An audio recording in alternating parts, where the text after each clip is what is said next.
Shalom, wanita kasih Tuhan, selamat sore. Bagaimana kabar hari ini? Saya kira dan saya berharap semua baik, sehat dan tidak kekurangan sesuatu apapun. Bulan ini adalah bulan yang luar biasa karena kita memperingati Hari Kemerdekaan Republik Indonesia yang ke-75. Dan saya memberikan satu judul pada hari ini adalah Merdeka. Merdeka. Kita buka di dalam Roma, kitab Roma pasal yang ke-6 ayat 15 sampai dengan 18. Kita mau belajar dalam Roma. Ya, Roma pasal 6 ayat 15 sampai 15. Jadi bagaimana? Apakah kita akan berbuat dosa karena kita tidak berada di bawah hukum Taurat tetapi di bawah kasih karunia? Sekali-kali tidak. Apakah kamu tidak tahu bahwa apabila kamu menyerahkan dirimu kepada seseorang sebagai hamba untuk mentaatinya, kamu adalah hamba orang itu yang harus kamu taati, baik dalam dosa yang memimpin kamu kepada kematian maupun dalam ketaatan yang memimpin kamu kepada kebenaran? Tetapi syukurlah kepada Allah, dahulu memang kamu hamba dosa, tetapi sekarang kamu dengan segenap hati telah mentaati pengajaran yang telah diteruskan kepadamu. Kamu telah dimerdekakan dari dosa dan menjadi hamba kebenaran. Amin.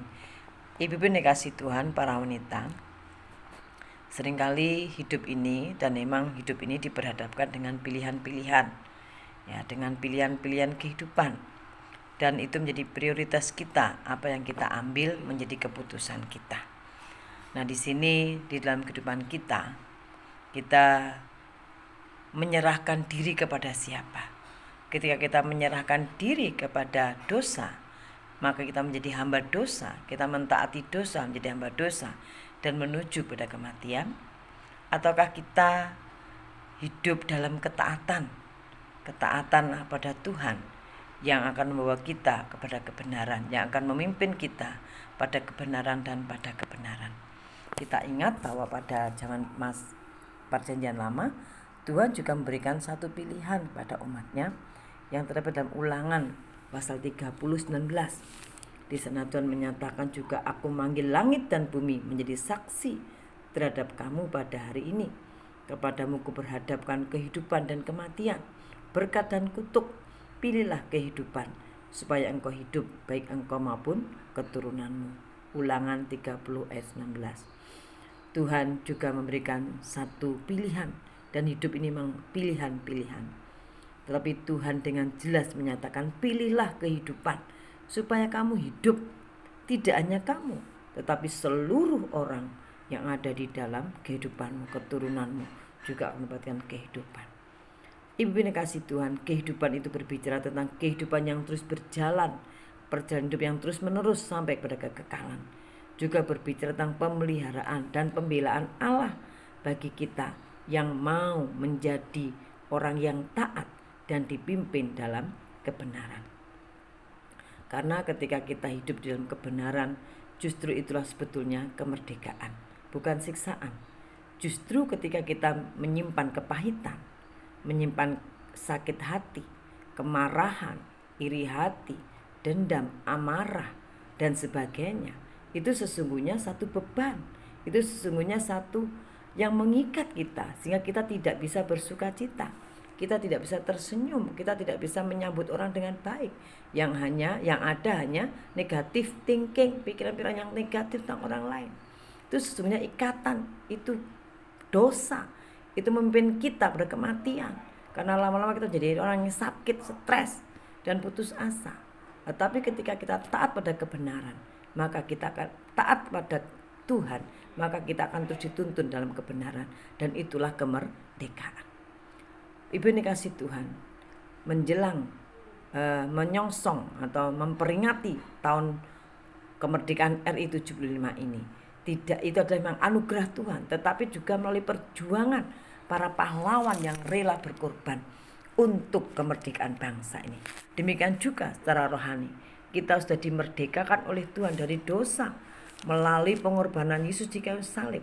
Bukan berarti kita diam, tapi kita juga harus mau berjuang, rela untuk hidup taat kepada kebenaran, taat pada firman, sehingga kita dipimpin dalam kebenaran. sehingga kita bukan orang yang binasa, tapi kita orang yang diberkati Tuhan. Kita mulai benar mengalami kemerdekaan karena firman Tuhan itu ada dalam kehidupan kita. Saya kira semua orang pengen merdeka, karena kemerdekaan itu sesungguhnya adalah ketika kita melalui damai sejahtera, ada sukacita, ya, tidak memendam perasaan, ya, kita mengungkapkan sesuatu kepada orang yang mungkin melukai kita. Kita mau terbuka, ya, kita share, kita bicara baik-baik sehingga semua bisa selesai dengan baik, dan itu mendatangkan sukacita, mendatangkan kebaikan bagi kita. Itulah kemerdekaan. Ya, kemerdekaan yang sudah dikerjakan Yesus di atas kayu salib. Kita hanya menuruti saja apa yang Tuhan mau dalam hidup kita, yaitu hidup dalam ketaatan yang akan memimpin kita kepada kebenaran.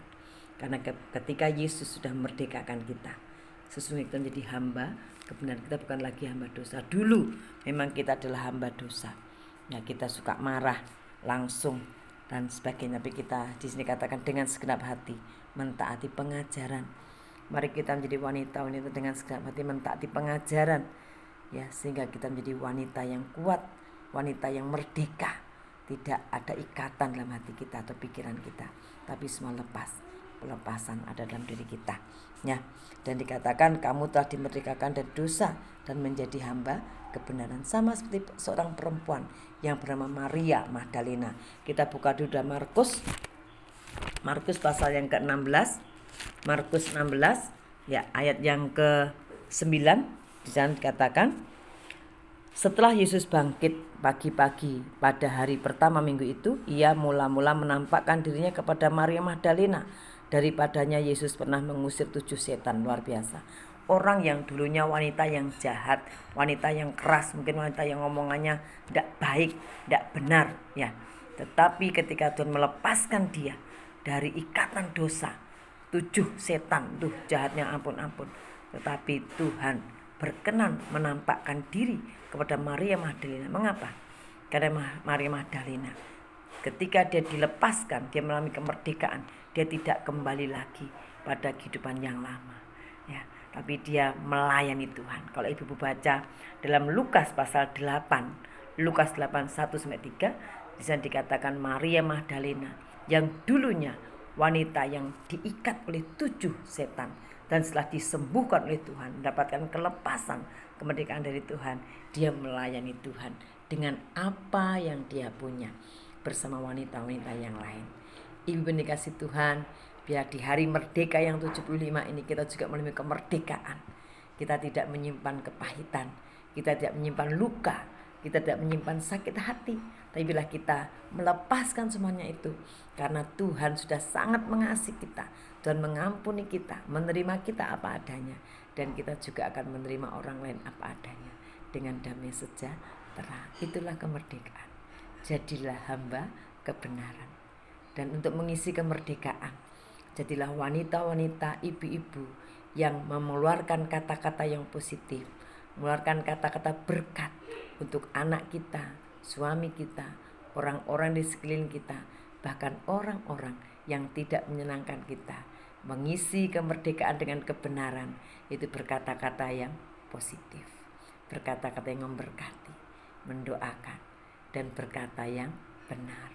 Terima kasih wanita yang kasih Tuhan. Selamat sore. Bila berkat firman ini bagi ibu-ibu dan juga bagi saya, kita semua belajar untuk menjadi wanita-wanita yang hidup di dalam kebenaran. Tuhan Yesus memberkati kita semua.